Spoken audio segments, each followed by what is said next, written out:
Welcome to the 2025 Dialogue, a masterclass series by the HR Association of India. I am Neha Jagnani, and today we are exploring a deeply important and often overlooked lens of inclusion, one that goes beyond demographics and policies to embrace emotional well being, psychological safety, and conscious leadership. The theme today is Beyond Boxes Rethinking Inclusion in Action. To help us unpack this with clarity and compassion, we are joined by someone who has made it her mission to help leaders find success without sacrificing their well being. Please welcome Mallika Rao, a high performance leadership coach, mindfulness mentor, and energy psychology expert. Malika has coached over 620 leaders across IT, consulting, sales, and entrepreneurship. Her unique methods blend neuroscience, mindfulness, and spiritual psychology to help leaders double productivity, reclaim their energy, and lead with clarity without burnout. Malika, thank you so much for joining. It's a pleasure having you. Thank you so much, Neha. That was a very warm welcome. My pleasure. Thank you so much. So, to begin with, Malika, my first question to you is you work with high performing leaders, who are silently burning out. So, I want to know, how can organizations begin to include emotional well being or mental health in their definition of inclusion? All right. So, first of all, we need to understand when we talk about inclusion, we're not just talking about visible differences like gender, race, or background. It also includes psychological inclusion, right? So, inviting someone to the party is not inclusion. They need to feel welcome, they need to feel belonged, and that's inclusion in its truest sense. So, if people can't bring their whole selves to work, and we are, as human beings, we are also about thoughts and emotions, right? We're not machines. So when people feel that they can bring their whole selves to work, especially their emotions, that's when we are actually creating a truly inclusive culture. Because organizations need to actually, they need to expand the definition of inclusion, and include this emotional inclusion in it, making room for emotions like uncertainty, stress, and burnout, because these are actually the narratives that are going in the background of people while they're performing, and that can hold you back. And also looking at these things and addressing them, and not labeling them as weakness. I work with leaders, and one of the things that I see very often with them is their fear of being labeled as stressed or burnt out. They do not feel emotionally safe to discuss mental health, right? So I think one place to start is train leaders to normalize these conversations about mental health, and just as openly as you would discuss your KPIs, and performance goals. Sure.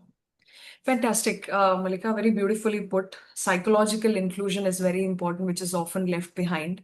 And the idea is to create that ecosystem where people can talk about what they are feeling and without the fear of being judged. So, thank you so much for putting that forward. My next question, Malika, is you speak about psychological safety or leadership exhaustion. So I want to know how leaders can model vulnerability without feeling like they're compromising on their authority or influence.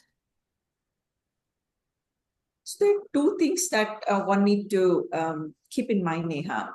Actually, I was going through a very interesting leadership article, and there they're talking about how employees want inclusive, psychologically safe workplaces. And then this one of the leaders wrote a letter to the management. And my question was, when we say management, who are we talking about? Are we talking about shareholders, board of directors, or the top executives, or we are actually talking about the senior leaders, right? So the idea here is whenever we are talking about creating these psychologically safe spaces, we're indirectly actually handing that baton to the leaders, isn't it? Now, my question is, who's actually taking care of their psychological safety. Because the understanding is a leader is strong, he knows everything, and they lead.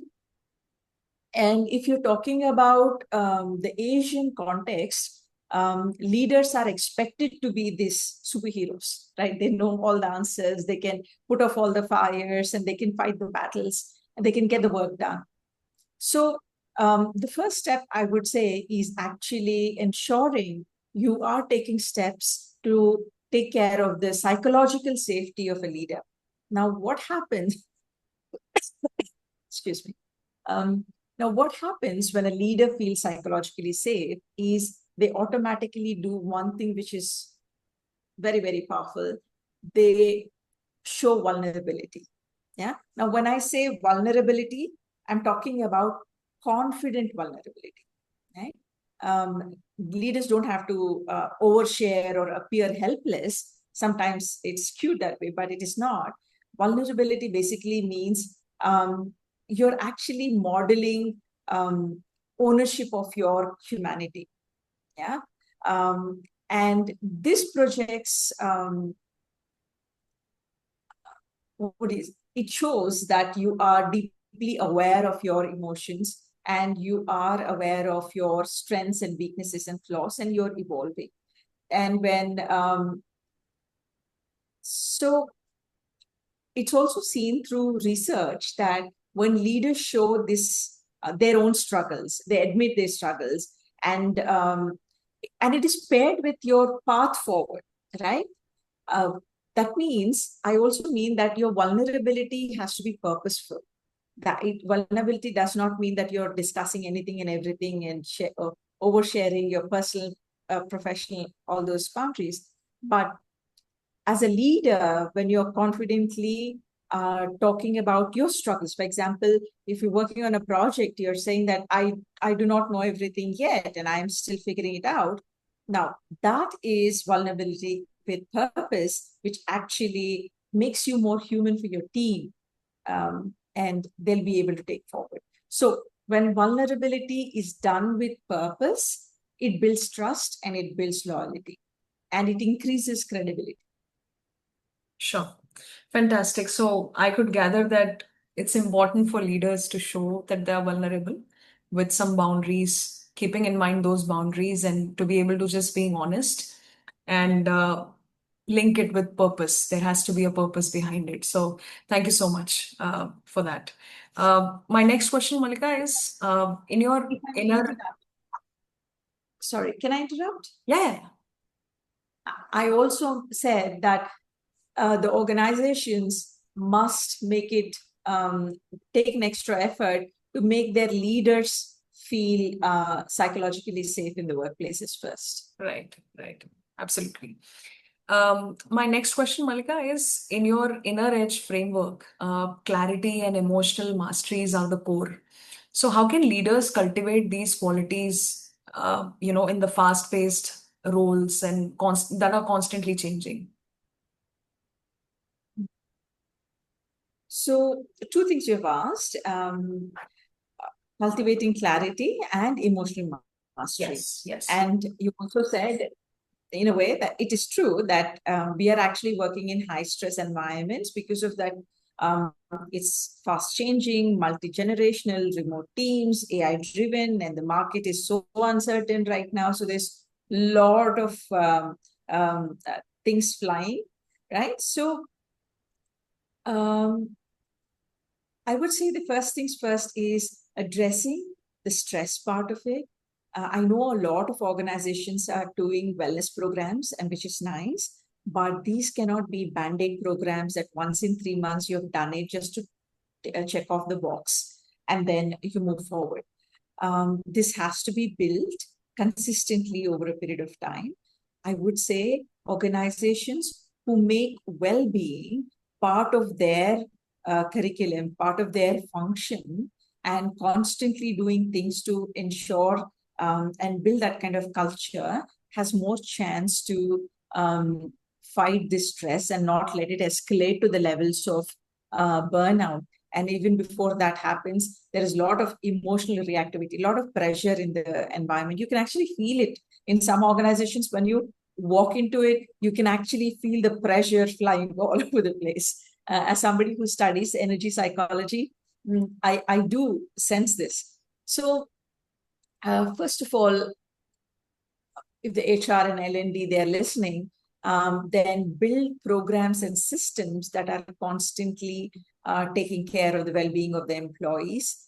Past which, the way leaders can actually start ensuring more clarity and emotional mastery is creating these conscious pause in the system, because clarity rarely emerges from chaos. Yeah, it requires slowing down. It requires even briefly to actually zoom out, right?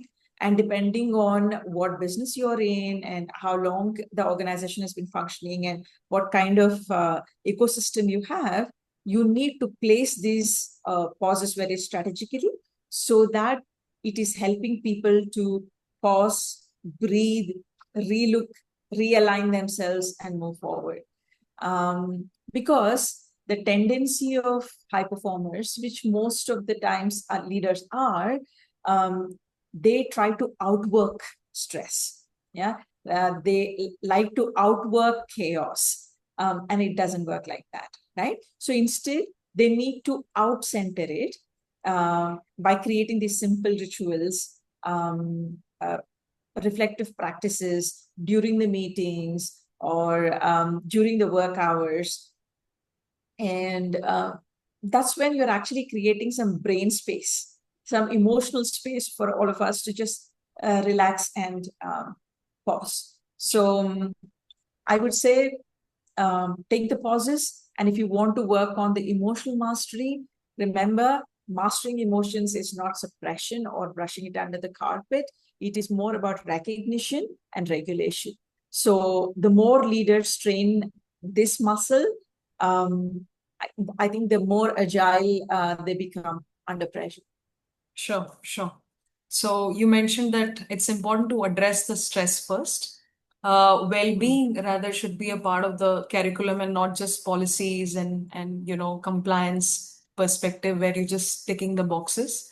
High-performing employees especially need to reflect, need to engage in reflective practices, zooming out, slowing down a little bit. And lastly, you mentioned that how recognition and regulation plays a key role in the emotional mastery. So thank you so much for such a comprehensive answer. My next question, Mallika, is what are some invisible signs of burnout that organizations often miss? And how can inclusive cultures be more attuned to these early signals? One thing is, burnout is not always absenteeism. Okay? There are a few early subtle signs too. Working, and in the past 1 year, when I have been working with organizations, because things are changing too fast. So what applied 3 years, 5 years back, it's not necessarily true right now. And what I have seen in the past 1 year working with leaders is this, that some of the signs of burnout would be cynicism creeping into conversations. Sometimes it's very interesting to watch the teams interact with each other and go through those training programs. And as somebody who witnessed those conversations and observe, I see that the cynicism is one of the definite indicators of burnout, and also reduced creativity and risk taking. They're not open to new ideas. They don't want to come up with new ideas because they don't want to take risk of reputation or risk of working more, working less. Then again, even before we go to quiet quitting, there's something that interesting that happens, which is majority part of it, which is passive participation. That is, people are there, but they're not there, right? You may have experienced this in training, in certain meetings also, that they're physically present, but they're not there. They're absent. So that's another indicator. Also, when people start to avoid challenging work, or they avoid taking feedback or giving feedback, that's another indicator. I covered four. Last is, perfectionism and micromanagement. Now, because when leaders are chasing, because they're naturally high performing, and that's the reason they are in the leadership position too, because they have that mindset and they have the tendency to work very hard. They usually lean towards perfectionism, because of which they start to micromanage their teams. So inclusive cultures